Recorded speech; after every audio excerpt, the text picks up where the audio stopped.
కొండంత విస్తార తైలము నీకిచ్చిన చాలునా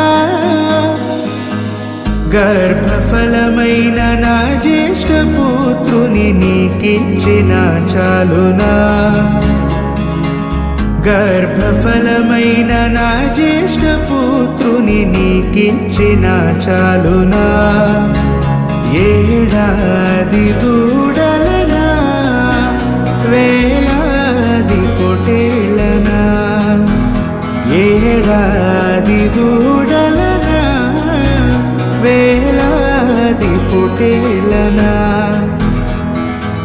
నీవు చేసిన ఉపకారములకు నేనేమి చెల్లింతును